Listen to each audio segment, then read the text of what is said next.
আজ যে এত সুন্দর রুটি করতে পারবো ভাবতেই পারিনি। সো হ্যালো এভরিওয়ান, কেমন আছো তোমরা সবাই? আশা করি অনেক ভালো আছো।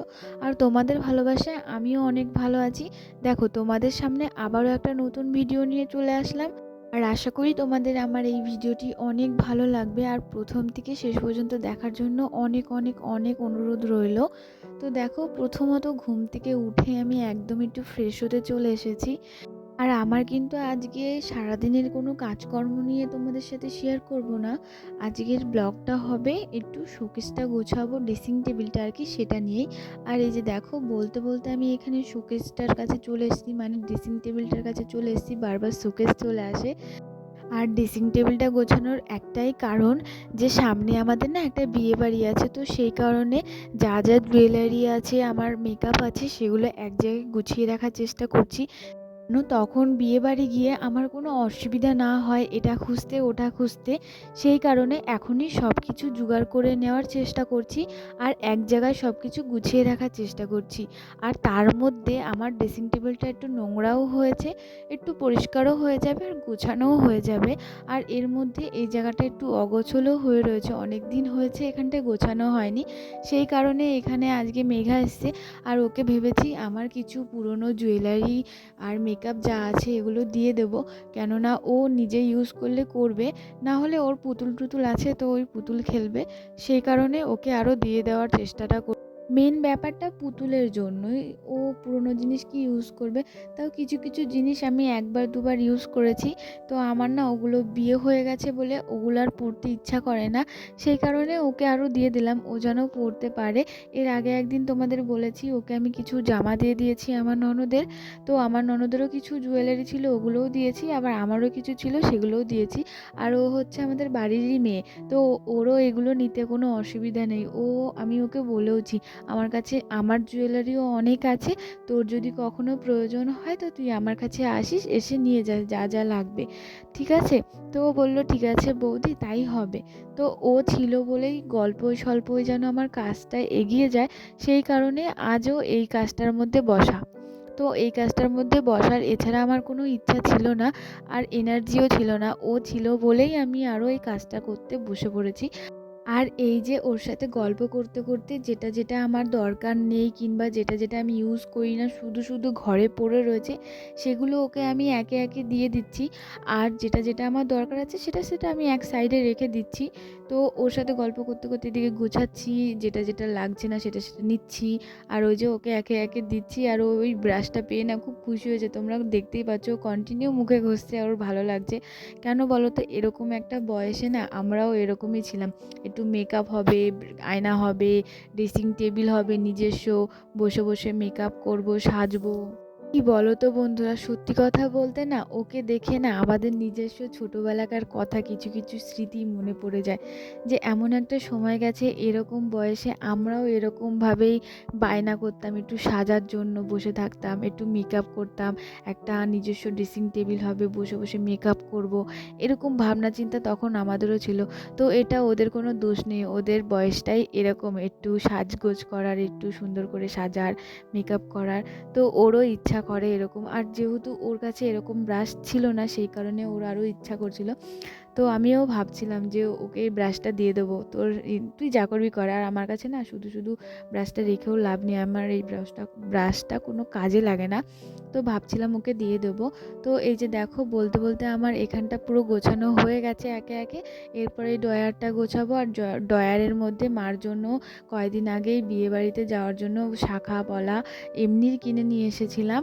আর এত সুন্দর, আমি তো ভাবছি আমার সোনারগুলো মাকে দিয়ে আমিই এগুলো পরবো, এত সুন্দর।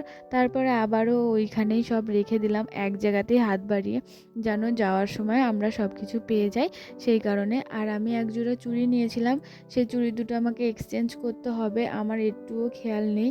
আমি নাহলে পরে গিয়ে মানে এক্সচেঞ্জ করে নিয়ে আসতাম। আর বাজারে গেছিলাম একদিন, কিন্তু আমার না একটুও খেয়াল নেই। সেই কারণে ভাবছি আমার হাজব্যান্ড যদি বাড়ি আসে, তো ওনার সাথে গিয়ে আমার চুড়ি দুটো এক্সচেঞ্জ করে নিয়ে আসতে হবে। আমার হাতে একটু বড় হয়ে গেছে এক সাইজ ছোট নিয়ে আসতে হবে, নাহলে ওখানে গিয়ে পড়তে অসুবিধা হবে। আর এই যে দেখো এরপর ড্রয়ার টয়ার ভালো করে মুছে আমি সব কিছু আয়না টায়না মুছে নিয়েছি। আর এদিকে ও আমাকে বলছিল যে 12 ক্লাস না হলে আমি ফোন নেব না। সেই কারণেই ভিডিও করে রাখা যে ঠিক আছে আমার কাছে প্রমাণ, তুই 12 ক্লাস না ওঠা পর্যন্ত, শেষ না হওয়া পর্যন্ত দেখি ফোন নিস কি নিস না। তারপর এইদিকে রাতের বেলা চলে এসেছি, একটু চিকেন কষা করব আর রুটি করব, সেই কারণে সব কেটে কুটে আটা মেখে লেচি করে সব কিছু করে রেডি করে নিয়েছি। এবার চলে যাচ্ছি বাইরে যুদ্ধ করতে বলছি এই কারণে, এই যে এই টাইমটা না আমার ক্ষেত্রে মনে হয় আমি যুদ্ধই করি। তোমরাই দেখো আমি কতবার ঘরে আপ ডাউন করি, তাও তো সব ক্লিপগুলো আমি তোমাদের সাথে শেয়ার করিনি, তোমাদের নিজেরও মানে বোরিং হয়ে যেত। সেই কারণে এই যে একে একে বাইরে বেরোচ্ছি, একবার ঘরে ঢুকছি, একবার এটা নেব একবার ওটা নেব, এরকম করতে করতে যে আমাকে কতবার ঘরে বাইরে করতে হয়। এই রাতের বেলাটা তাও কম, দিনের বেলা তো আরও বেশি, মিনিমাম 20 বার আমাকে এরকম করে আপ ডাউন করতে হয়। মানে রান্না কি করব, এই আপ ডাউন করতে করতে অর্ধেক এনার্জি বেরিয়ে যায়।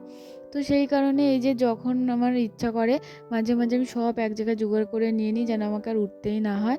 আর এই যে দেখো তারপর এদিকে আমি নিচে নেমে ভালো করে মশলা টশলা করে নিয়ে এই যে মশলা মানে মাংসটা ম্যারিনেট করে নেব, সে কারণে যা যা দেওয়ার দিয়ে দিয়েছি। আর ওখানে মশলার মধ্যে দিয়েছি আদা বাটা, জিরে বাটা, রসুন বাটা, আর এখানে পেঁয়াজ কুচি, হলুদের গুঁড়ো, লঙ্কার গুঁড়ো আর নুনের গুঁড়ো আর সর্ষের তেল দিয়ে ভালো করে মিক্স করে নেব।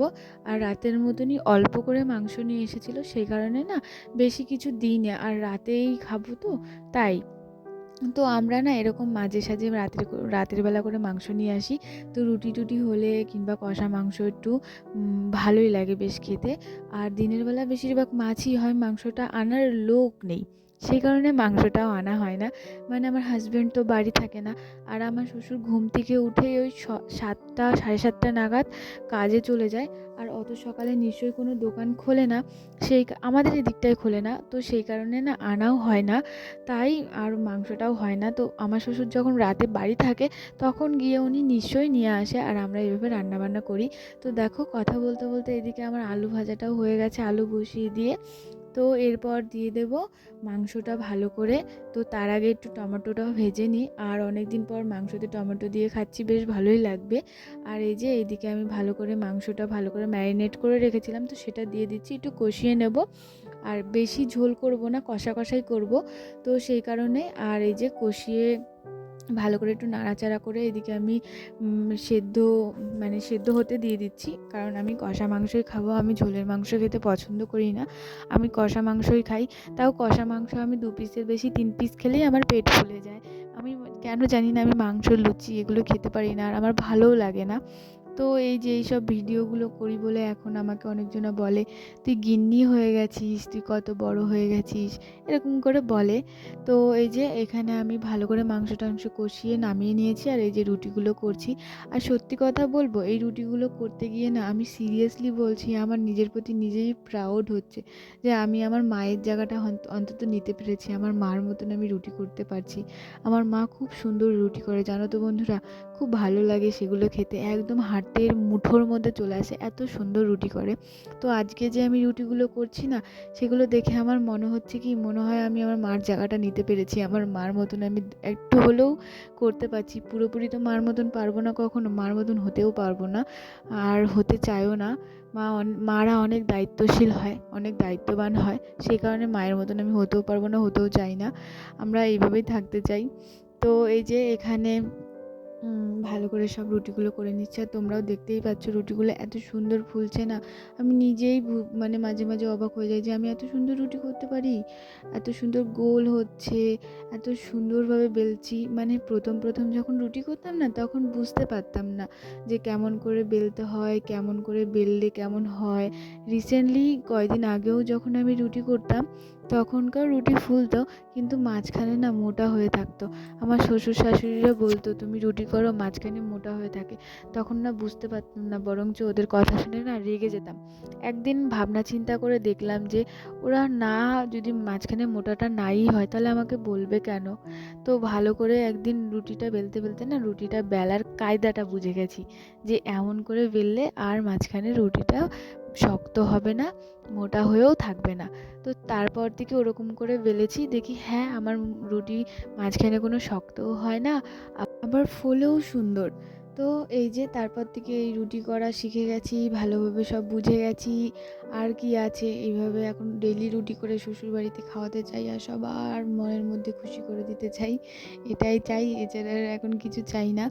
এখন চাই সুন্দর করে সংসার করতে, গুছিয়ে সবাইকে মানিয়ে নিতে, গুছিয়ে সংসার করতে, গুছিয়ে কাজকর্ম করতে, যেন আমার কাজের মধ্যে কেউ কখনো এসে বলতে না পারে যে তোর কাজের মধ্যে এই কমতিটা আছে। এটাই এখন চাই, ভগবান যেন আমাকে আশীর্বাদ করে। তোমাদের আশীর্বাদ থাকলে তো আরও আগে হয়ে যাবে। তো তোমরা এরকম করে আমাকে আশীর্বাদ করো যেন আমি সব কাজ সুন্দরভাবে করতে পারি, সবাইকে হাসি খুশি রাখতে পারি, তোমাদেরকেও ডেলি ব্লগ দিতে পারি, ওই এনার্জিটা যেন আমার সাথে সবসময় থাকে। তো তোমরাও আমাকে এরকম করে আশীর্বাদ করো। তো দেখো, তোমাদের সাথে কথা বলতে বলতে আমি কতগুলো রুটি বেলে ফেলেছি, কতগুলো রুটি ভেজে ফেলেছি। তোমরা বলতে পারবে কতগুলো রুটি ভেজে ফেলেছি? তো বলতে পারলে একটা পুরস্কার আছে, কিন্তু গুনে গুনে না, এখনই বলতে হবে। এতক্ষণ তো ভিডিওটা দেখলে, তো এখনই বলতে হবে কটা রুটি করেছি। দেখি কতক্ষণ ধরে এমনভাবে আমার ভিডিওটা নোটিস করছে।